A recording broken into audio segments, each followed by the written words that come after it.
నల్లబాలుపై case నమోదు చేసిన cyber crime పోలీసులు. మరి ఎక్కడ నల్లబాలని అయితే లేదు, ఏడలేదు ఆ హ్యాండిల్ పేరు మీద అయినట్టు. కానీ వీడియో ఇటు రాసిండు. సీఎంపై మార్ఫింగ్ ఫోటో పోస్ట్ చేసేందుకు కేసు నమోదు చేసిరంట. మరి ఇట్లా ఎన్ని ఫోటోలు మార్ఫింగ్ చేసిర్రు, ఎన్ని చేసిర్రు? మీరు మార్ఫింగ్ చేస్తే చూడు కింద కామెంట్లు.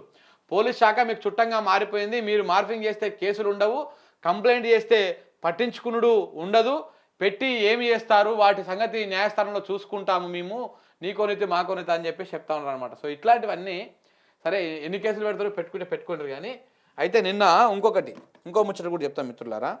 ఒక్కసారి గడ్డం వివేక్ కుటుంబానికి ఉద్యోగాలు వస్తే సింగరేణి పోతుంది అని చెప్పేసి ఒక సింగరేణి కార్మికుడు ఒక మిత్రుడు వీడియో చేసిండు. ఆ వీడియో ఆయన పెట్టినందుకు ఆయన మీద కూడా కేసు పెట్టిరంట. ఆడ చెన్నూరులో కేసు పెట్టి నువ్వు గడ్డం కుటుంబాన్ని అవమానపరుస్తావా అని కాంగ్రెస్ సన్నాసులు పోయి పెట్టి వచ్చారంట. ఒక్క నిమిషం, ఇగో మీరు ఇంతకుముందు చూసుకోవచ్చు. గడ్డం కుటుంబానికి ఉద్యోగాలు వస్తే సింగరేణిలో ఉద్యోగాలు ఉండవు అని చెప్పేసి మనోడు పెడితే ఇక ఇదే మొత్తం కేసుల పరంపరనే. గడ్డం కుటుంబంపై అనుచిత వ్యాఖ్యలు చేస్తే ఖబర్దార్ అని చెప్పేసి ఈ కాంగ్రెస్ బ్యాచ్, ఈ గూండాల బ్యాచ్ మొత్తం పోయి ఒక అశోక్ అనేటువంటి సింగరేణి కార్మికుడి మీద కేసు పెట్టిరు. దేనికి పెట్టిరయ్యా అంటే ఇక వీడియో ఉంటుంది, ఒక్కసారి మన దాంట్లో ఉంది చూద్దాం. ఈ వీడియో చేసినందుకు గడ్డం కుటుంబానికి ఉద్యోగాలు, సింగరేణి కార్మికులకు ఉద్యోగాలు ఊష్టం చెప్పేసి గడ్డం ఫ్యామిలీకి ఉద్యోగాలు వచ్చినాయి, సింగరేణి కార్మికుల ఉద్యోగాలు పోతున్నాయి. ఆలోచన చేయండి.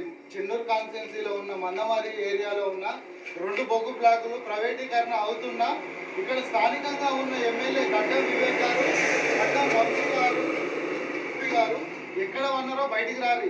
మీరు రోడ్డు ఎక్కాల్సిన అవసరం వచ్చింది.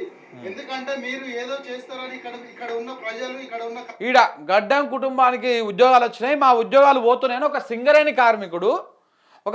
కార్మికుడు వీడియో పెడితే ఆయన మీద కేసులు పెట్టి హరాస్మెంట్ చేస్తున్నారంట పోలీసులు. ఇదే గడ్డం కుటుంబము, వాళ్ళ ఫ్యామిలీ కొడుకేమో ఎంపీ, తండ్రి ఏమో ఎమ్మెల్యే, వాళ్ళ ఇంకొక ఆయనేమో ఇంకొక ఎమ్మెల్యే, బెల్లంపల్లి ఎమ్మెల్యే. ఇట్లా మొత్తము ముగ్గురు ఉండి ఆ కుటుంబంలో ముగ్గురికి ఉద్యోగాలు వచ్చినాయి. కానీ మాకు మాత్రం ఉద్యోగాలు పోతా ఉన్నాయని చెప్పేసి ఒక సింగరేణి కార్మికుడు చెప్తే ఆయన మీద కేసులు పెట్టిర్రు. ఆయన మీద కేసులు పెట్టి ఇట్లా పోయి కంప్లైంట్లు ఇచ్చి గడ్డం కుటుంబంపై అనుచిత వ్యాఖ్యలు పోయి ఆ గడ్డం కుటుంబాన్ని గడ్డి వీకురు. మీరందరూ కలిసి మీరందరూ ఉన్నారు కదా, అడ్డగాడిద లెక్క బాగానే ఉన్నారు, అడ్డం నిలువు బాగానే.